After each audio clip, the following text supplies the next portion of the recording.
I fired up the old Netflix app the other night to look for something to watch. And up in my personal business was a giant wallpaper for Ghostbusters Frozen Empire. I reviewed that when it hit theaters and put out a spoiler video. Spoiler, I didn't care for it, to put it lightly. And so seeing that image presented to me on the TV and in turn projected into my eyeballs, I couldn't help but get annoyed and frustrated at that entire film. So I think the only healthy thing to do is to reflect on this movie and the 10 things that pissed me off the most. Let's begin.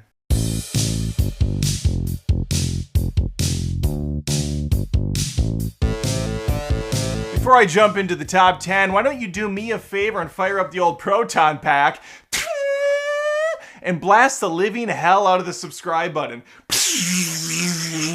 That way you don't miss a single video by me, because every single week I'm posting reviews, rants, live streams, and top 10s, so you should absolutely stick around. In the number 10 spot, we have the Staypuff Marshmallow babies.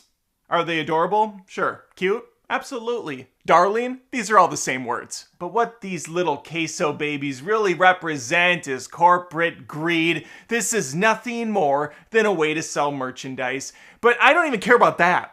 What pisses me off about these guys showing up in the last 2 Ghostbusters Afterlife movies is they make no sense within the story. They're a nostalgic callback and nothing more. In the first Ghostbusters, I shouldn't have to explain this, but Ray Stantz conjures up a giant Stay Puft Marshmallow Man because he was trying to think of the least threatening thing he could. It turns out that guy is absolutely threatening as he's stomping down the city streets in mecha form. And that's it, a conjuring made by Ray.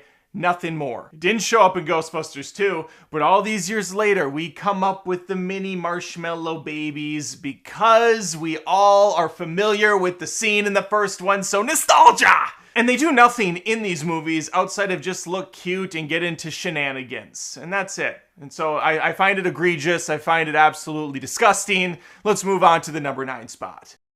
Winston went from a blue-collar, salt-of-the-earth working man to a billionaire. This guy's got a lot of money. He's been secretly funding ghost-busting projects, but apparently he made all of his money by being incredibly frugal, because the place he has these people working is embarrassing. He took an old aquarium center and he repurposed it as a paranormal research facility. But on top of that, in Winston's infinite wisdom, he decides who better to handle these incredibly dangerous, incredibly untested devices than your local teenagers. This entire research lab consists of like 4 people, 2 of which I'm not even sure are old enough to drive. I just don't know what world we live in where this isn't a major lawsuit waiting to happen. Winston should be getting the best of the best to work at this place. He should be getting brilliant minds put on the board. Instead, we have Lucky working here.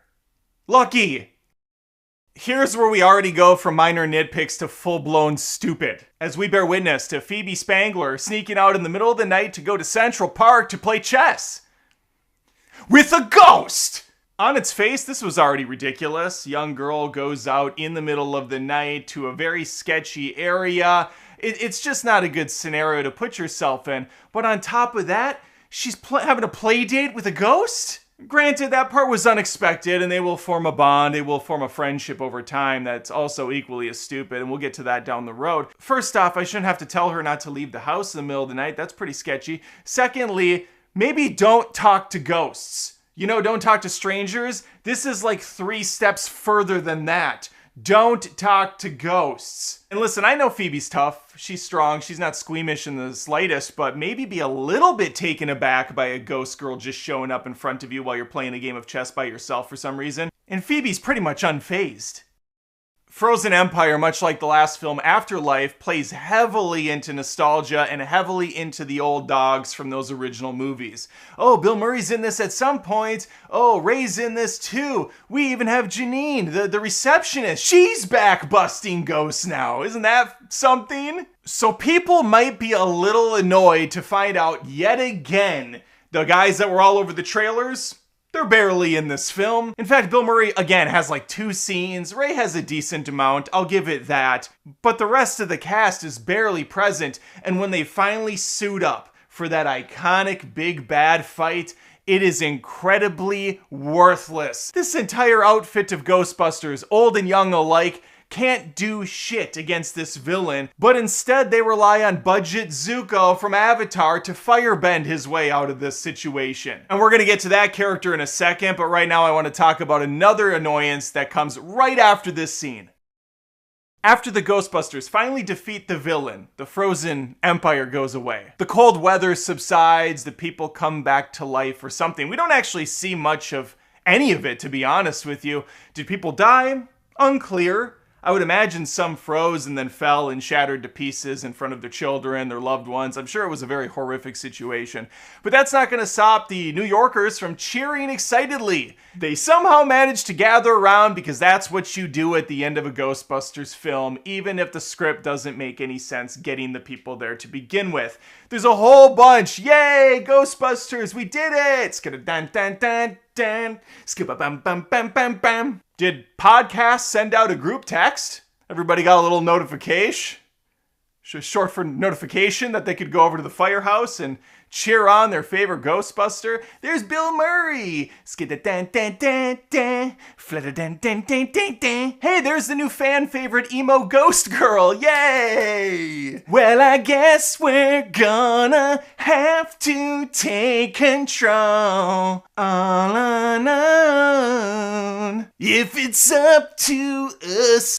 In the number 5 spot, and I alluded to this already, the Ghostbusters are useless in this film. They do virtually nothing for the most part outside of destroy half the city, but not in a funny, charming way like they did in the original 2 films. Because most of this movie isn't funny, it's played very dramatically like Afterlife was, the film forces you to take things more seriously than you really should. But there is one character in this that rises to the challenge, answers the call. That's Camille Nanjiani's character, the Firebender. Camille's character, Nadim, is the only funny character in this movie. I know we're talking about a film franchise where a bunch of schlubs fight ghosts, but seeing another supernatural element take shape was just a bit much for me. And this one character upstages everyone else and has the only real skill set required to stop the ghosts. Everyone else is just kind of there, along for the ride. In the 4th spot, there is no Frozen Empire. The movie's called Frozen Empire. It happens for like 2 minutes. 2 minutes of the film. The rest of it's shenanigans. It's nonsense. Where is this Frozen Empire? It's teased all over the trailers. Icicles ripping through the ground. People freezing to death. But the final act is the only time we really get to see this villain and his despicable acts. And that's probably because we had to make more room for this. Nostalgia!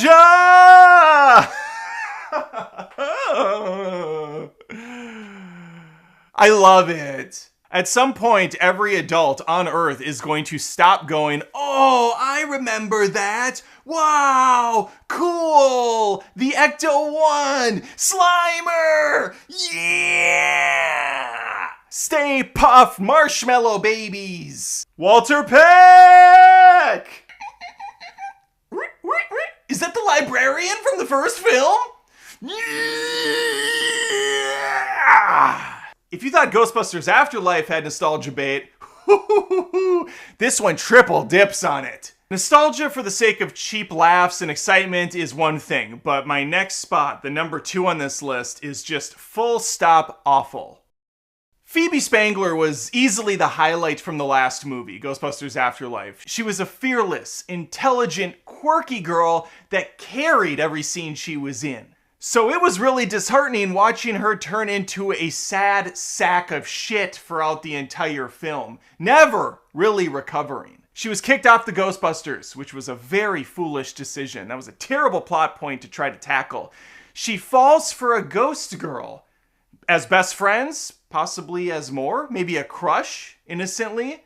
It's hard to know because the script is too afraid to go there with it, but they want to make sure they can have their cake and eat it too. Give a little bit for everyone. It's open for interpretation. What's not open for interpretation is her going so far for this friend that she straight up kills herself for a couple of minutes. Phoebe and her ghost pal go to the aquarium lab and they fire up the ionic separator. This removes Spangler's spirit from her body, making her a ghost, essentially killing her for a couple minutes so that she can just feel what it's like to be a ghost. Not realizing she's been getting played this whole time. It was all part of the master plan. Keep in mind, the ionic separator has never been used to separate a human from its spirit. This is uncharted territory, and she's just willing to throw it all away, roll the dice to see if this works for a friend that's a ghost that she's known for like, I don't know, a week? I don't know how long it's been. It hasn't been that long.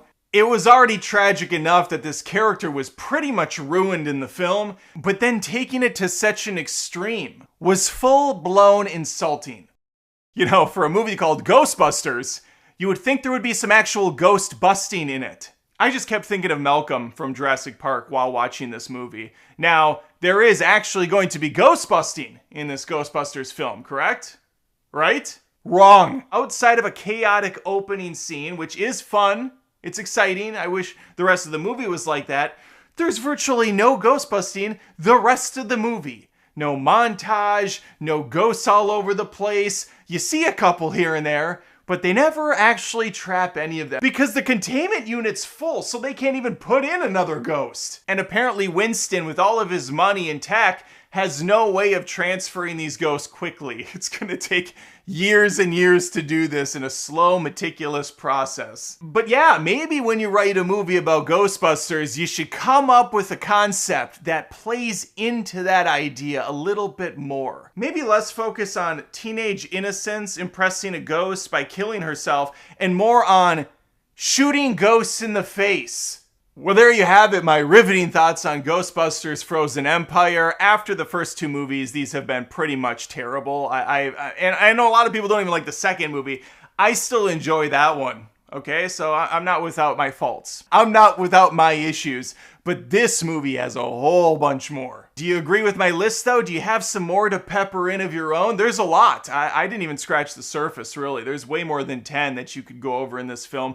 Let me know in the comments below. Please, again, think about subscribing to the channel. I post movie content each and every week. Would love to have you stick around. If you love what I'm doing, become a Patreon at patreon.com/AdamDoesMovies. There's over 300 exclusive videos there and counting. Each month I give more. I'm just a giving machine.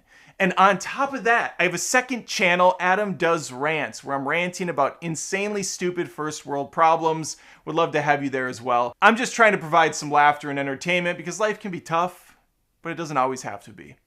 All right, hopefully I see you later. Take care. Well, I guess we're gonna have to think.